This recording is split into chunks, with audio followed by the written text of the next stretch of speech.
छवि मन भाए श्यामल छवि मन भाए श्यामल छवि मन भाए देख देख कर प्रभु की मूरत देख देख कर प्रभु की मूरत देख देख कर प्रभु की मूरत देख देख कर प्रभु की मूरत नैना नैया गाए श्यामल छवि मन भाए श्यामल छवि मन भाए श्यामल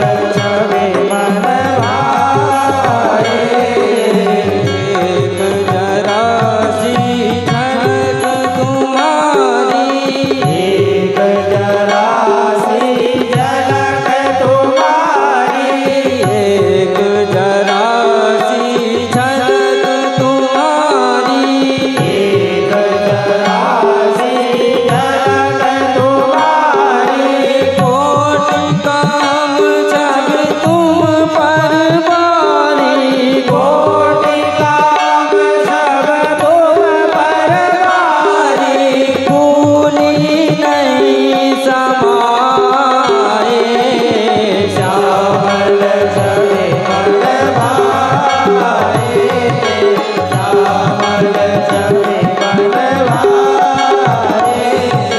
सिय शोभा नहीं जाई बखानी जगदाम्बिका रूप गुणगानी उपमा सकल मोहि लघु लागी ताकत नारिया अनुरागी सिय वरनीय दिय उपमा देहि उपविहारिया जसु बोले जो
देखो राजा बने महाराज आज राम राजा बने। हो देखो राजा बने महाराज आज राम राजा बने। देखो राजा बने महाराज आज राम राजा बने। हो देखो राजा बने महाराज आज राम राजा बने। देखो राजा बने महाराज आज राम राजा बने। राजा बने महाराजा बने। राजा बने महाराजा बने। राजा बने महाराजा बने। राजा बने महाराजा बने। राजा बने महाराजा बने। राजा बने महाराजा बने। ओ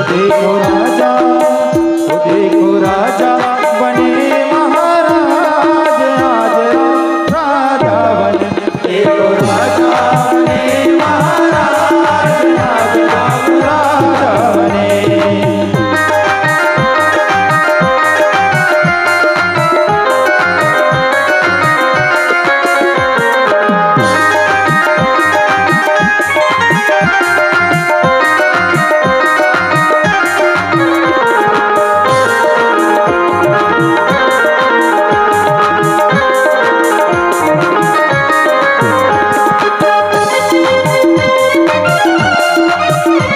बोलिए श्याम रामचंद्र की।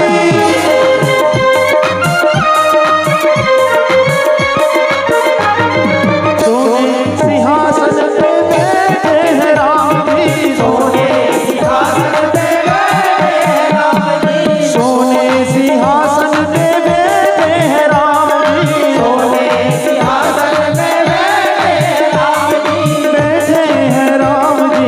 बैठे हैं राम जी। बैठे हैं राम जी। बैठे हैं राम। और संग में है और संग में है वीर हनुमान आज राम राजा बने।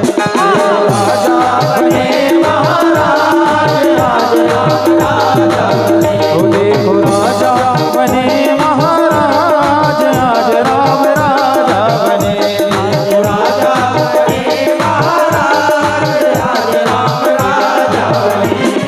सिया सोवा नहीं जाई बखानी। जगदम्बिका रूप गुणगानी। उमा सकल मोहि लघु लागी। कारिया अनुरागी। सियावरण के उपमा दे। कवि कहाय जस बोले। जो मट तरई दिया समझिया। जस रसी जुगति कहा करिया। गिरा मुकर तन अर्ध भवानी। यदि दुखित रघुपति जानी। इस वरनी बांधु प्रिय देहि। राजा बने महाराजा बने। राजा बने महाराजा बने। ओ देखो राजा ओ देखो राजा ओ देखो राजा बने महाराज आज राम राजा बने। देखो राजा बने महाराज आज राम राजा बने। ओ देखो राजा बने महाराज आज राम राजा बने। देखो राजा बने महाराज आज राम राजा बने। ओ देखो राजा बने महाराज आज राम राजा बने।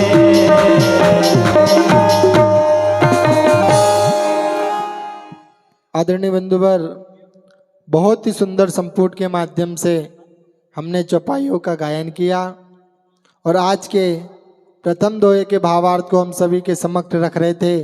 मंडल के ही वरिष्ठ टीकाकार महोदय परम आदरणीय श्री नंदलाल जी हड़तालकर के मुखारबिंद से। इसी प्रकार हम द्वितीय दोहे के भावार्थ को श्रवण करेंगे। मंडल के ही वरिष्ठ टीकाकार महोदय परम आदरणीय श्री देवेंद्र जी सोनी के मुखारबिंद से।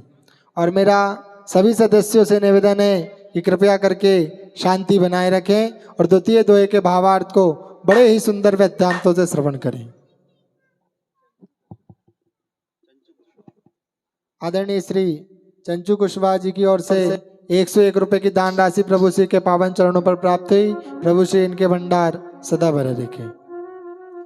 नीलाम भुजग श्यामल कोमलांग्यम सीता सवारे पितवाम भाग्यम पाणौ महासायक चारु चापम नमामि रामम रघुवंशनाथम।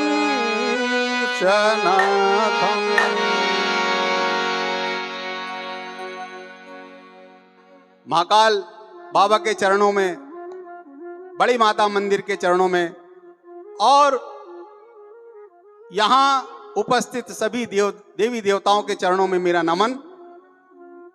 सभी रामचरितमानस के रसिक को सादर वंदे।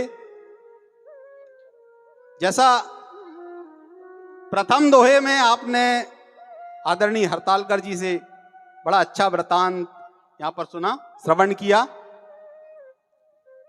दूसरे दोहे में, प्रथम दोहे में बताया गया है कि जो राजा थे वो सब एक साथ मिलकर के अब धनुष उठाने लगे। आओ सब मिलकर अब धनुष उठाते हैं, और जो धनुष टूट गया तो आपस में युद्ध कर लेंगे, जो जीत गया वो सीता जी को ले जाएगा। अर्थात जो हमें रामचरितमानस सिखाती है, बताती है। रामचरितमानस क्या है?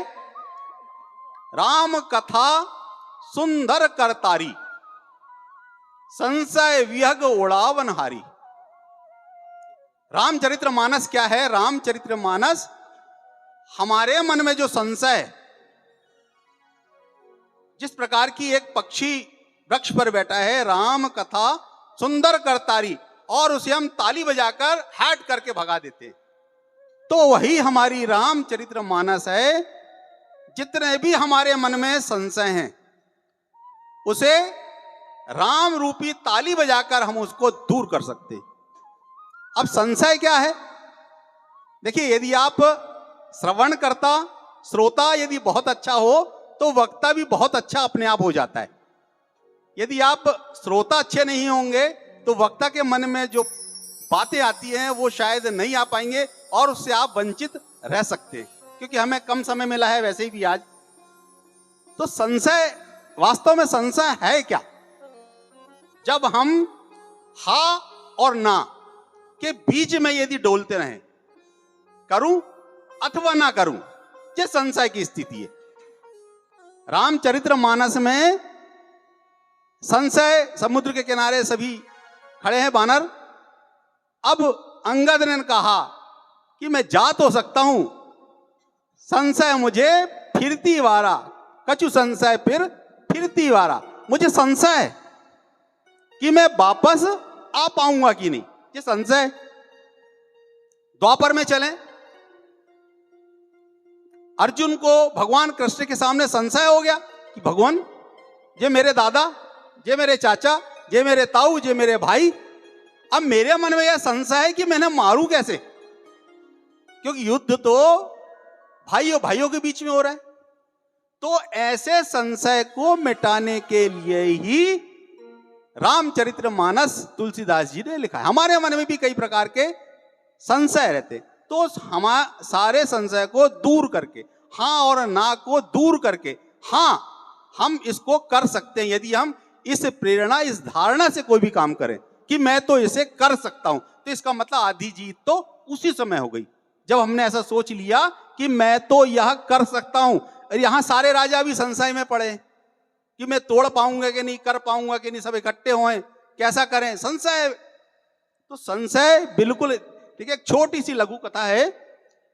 पहले राजा के राज्य हुआ करते थे। राज्य में संगीतकार अलग, पहलवान अलग, नर्तकी अलग, सब राजा के हुआ करते थे, और राजा के तरफ से उनको वेतन दिया जाता था, सुविधा दी जाती थी। तो एक राज्य में एक पहलवान, जिसको उस राज्य का कोई भी पहलवान नहीं हरा पाया था, उसे एक दिन अखाड़े में उतरा, अब हाथ हिलाते हुए कि इसके साथ अब कौन लड़ाई करेगा, क्योंकि राज का पहलवान है। एक छोटा सा बालक आया 5-6 साल का, और उस अखाड़े के गोदे में आया और कहा कि इससे तो हाथ मैं मिलाना चाहता हूं। अब चूंकि वो अंदर आ चुका था, तारीख फिक्स हुई कि इस तारीख को 1 महीने बाद आज दोनों क्या कुश्ती यहां पे होगी, और सब अपने अपने घर चले गए। वो बालक भी अपने घर चला गया, अब पहलवान भी अपने घर चला गया। अब बालक खेल में लग गया, पहलवान 1 दिन 2 दिन 10 दिन 12 दिन 15 दिन 16वें दिन से अब उसने सोचना शुरू कर दिया कि यार क्या बात है। संशय मन में आ गया कि यार क्या बात है, अभी तक मुझे इस राज्य के कोई भी पहलवान पटकनी नहीं दे पाए, और 5 साल का बालक कहता है मैं तुमसे युद्ध करूंगा, मैं तुमसे अखाड़े में लड़ूंगा, पहलवानी करूंगा।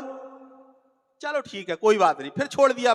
20 दिन बीत गए, अब 21वें दिन फिर मन में आ गया, फिर संशय उत्पन्न हो गया, यार उस बालक में कुछ ना कुछ बात तो जरूर है, नहीं तो अभी तक पहलवान में से नाम से डरते। ऐसा करते करते 25वें दिन बीता, खाना छोड़ दिया, पीना छोड़ दिया, अपनी व्यायाम कसरत सब छोड़ दिया।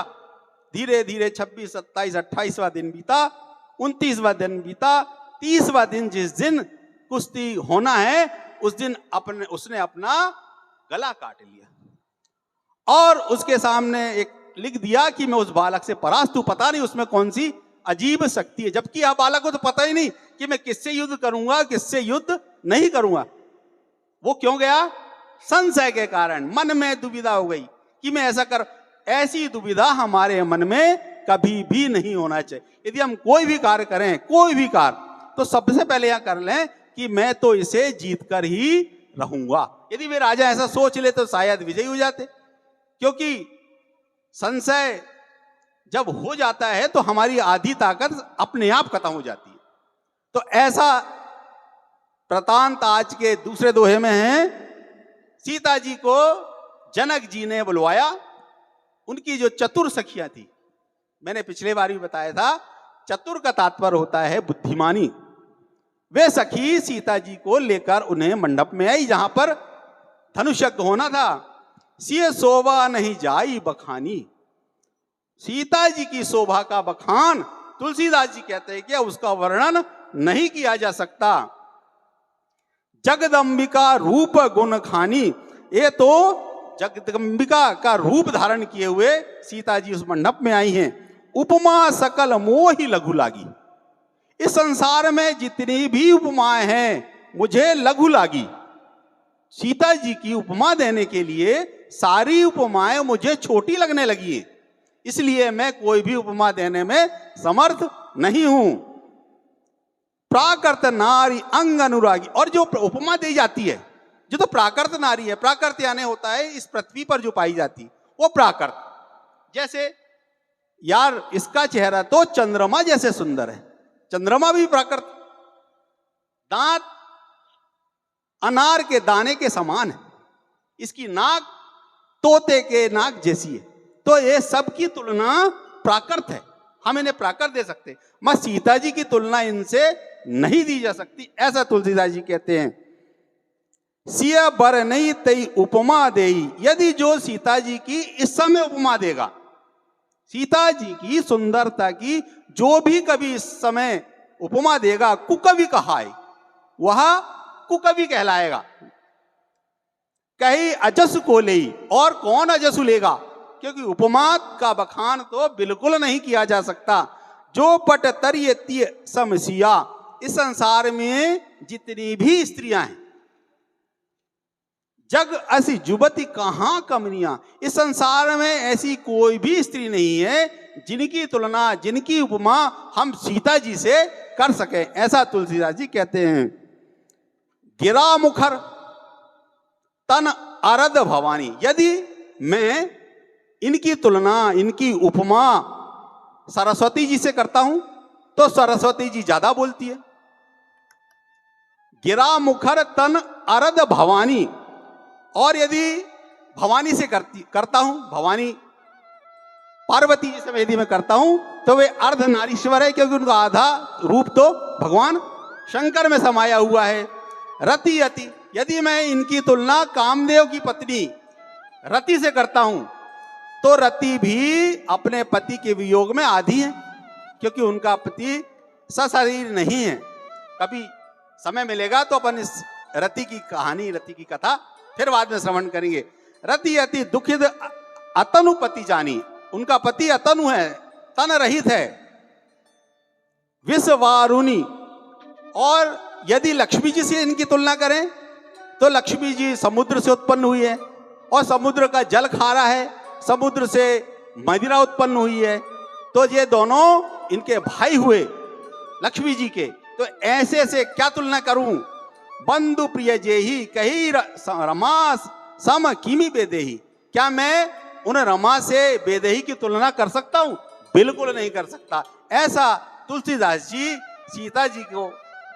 सीता जी की छवि का बखान कर रहे हैं। आगे श्री राम जय राम जय जय राम, श्री राम जय राम जय राम, श्री राम जय राम जय जय राम, श्री राम जय राम जय जय राम, श्री राम जय राम जय जय राम, श्री राम जय राम जय राम, श्री राम जय राम जय जय राम, श्री राम जय राम जय जय राम, श्री राम जय राम जय जय राम, श्री राम जय राम जय जय राम, श्री राम जय राम जय जय राम, श्री राम जय राम जय जय राम, श्री राम जय राम जय जय राम, श्री राम जय राम जय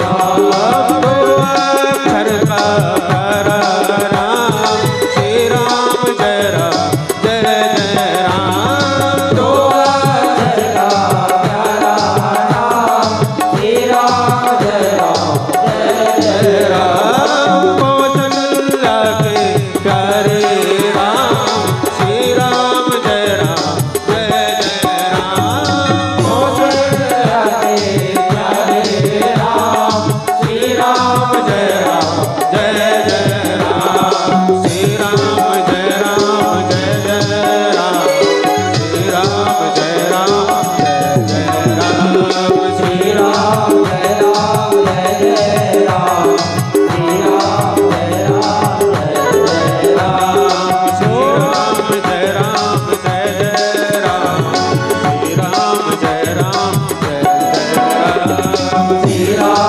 जय राम जय जय राम, श्री राम जय राम जय जय राम, जो जगी खुदाया भयो निधि होई, परम रूप भई कछ सोई, शोभा मंगल सिंगारू, मने पानी गगन जलाई, यही विधि उपजे जग रामा, सुंदर साधु भूल सिया रामा, सदा खोज समय रामा, दया सिय सब भूल सिया रामा, श्री राम जय राम जय जय राम, श्री राम जय राम जय जय राम, श्री राम जय राम जय जय राम, श्री राम जय राम जय जय राम, श्री राम जय राम जय जय राम, श्री राम राम जय जय राम, श्री राम जय राम जय जय राम, श्री राम जय राम जय जय राम। देखिए, हमारी इस संसार में सांसारिक व्यक्ति की जितनी भी आवश्यकताएं हैं, हम उससे ज्यादा इकट्ठा करने की कोशिश करते हैं। एक बार प्रातः काल एक सियार शिकार करने निकला, तो उसने अपनी छवि को सूरज में देखा तो लंबी परछाई बनती है। तो उसने अब मन में सोचा, मैं तो इतना बड़ा वन्य प्राणी हूं, मुझे बड़ा शिकार चाहिए। मैं अभी तक जो खरगोश मारते रहा, तो उस बड़े शिकार के लिए वो घूमता रहा। ऐसा करते करते दोपहर के 12 बज गए। 12 बजे वो विश्राम करने लगा, पुनः सूर्य सिर पर आया। अब उसने अपनी परछाई देखा तो छोटी परछाई। अरे मैं इस संदेह में था कि मैं बहुत बड़ा प्राणी हूं, मुझे पेट भरने के लिए बड़ा जानवर है। अरे मैं तो छोटा सा प्राणी हूं, मैं तो एक छोटे से प्राणी में भी मेरा पेट भर सकता है। ऐसे हम हैं, हमको भी कभी पता नहीं रहता है कि हमारा पेट भगवान ने एक बित्ते का दिया, वो आप नाप लेना, नाभि से हमारे हृदय स्थल तक सबके एक बित्ता होता, अपना अपना। यदि एक बित्ता नापेंगे तो हमारी नाभि से लेकर के हृदय स्थल तक एक ही बित्ता, जबकि घोड़े बैल इनका एक हाथ का, तो हम उतने ही का प्रयास करें। ऐसा रामचरितमानस हमें कहते हैं। आगे देखे, जो छवि सुधा पयोधि होई, हाँ मैं तुलना कर सकता हूं। अब तुलसीदास जी कहते हैं कि मैं सीता जी की छवि की तुलना कर सकता हूं, उपमा दे सकता हूं। कब? जो छवि सुधा पयोनिधि होई, जो समुद्र से जो विष ना निकल करके क्या निकले, अमृत निकले। परम रूपमय कच्छप हुई, और जो कश्यप जिनके ऊपर रख करके मथनी बनाई गई थी वो बहुत रूपवान हो। शोभा रज मंदर सिंगारू, और मंदारू पर्वत जिसकी माथनी बनाई गई थी वो मंदारू पर्वत स्वयं हो। मथे पानी पंकज निच मारू, और कामदेव अपने स्वयं के हाथों से उसे मथनी करें, उससे जो उत्पन्न होगा उससे सीता जी की तुलना की जा सकती है। यही विधि उपजय लक्ष्य, तब जब मंथन होगा और जो प्राप्त होगा, जब सुंदरता सुखमूल, उससे सीता जी की तुलना की जा सकती जो सभी सुंदरता का मूल होगा। तदपि सकोच समेत कवि कहि सीय समतूल, और सारे कवि संकोच के बस इन सबको बखान बिल्कुल नहीं करते। ऐसा तुलसीदास जी माता सीता जी के रूप का बखान करते। आगे के दोहे का अर्थ अगले सप्ताह हम गायन करेंगे और श्रवण करेंगे। तब तक के लिए बोल सियावर रामचंद्र की जय। वाल्मीकि गुरुदेव के पद पंकज सिरना, सुमिरे मात सरस्वती, हम पर हो सहाय। मात पिता की वंदना करते बारंबार, गुरुजन राजा प्रजाजन, नमन करो स्वीकार। हम कथा सुनाते राम सकल गुण धाम की, हम कथा सुनाते राम सकल गुण धाम की। ये रामायण है पुण्य कथा श्री राम की, ये रामायण है पुण्य कथा श्री राम की। ये जन्म भूमि है परम पूज्य श्री राम की, ये जन्म भूमि है परम पूज्य श्री राम की। ये रामायण है पुण्य कथा श्री राम की, ये रामायण है पुण्य कथा श्री राम की। भारत की है कहानी सदियों से भी पुरानी, है ज्ञान की ये गंगा तुलसी की अमर वाणी, है ज्ञान की ये गंगा तुलसी की अमर वाणी। भारत की है कहानी सदियों से भी पुरानी, है ज्ञान की ये गंगा तुलसी वाणी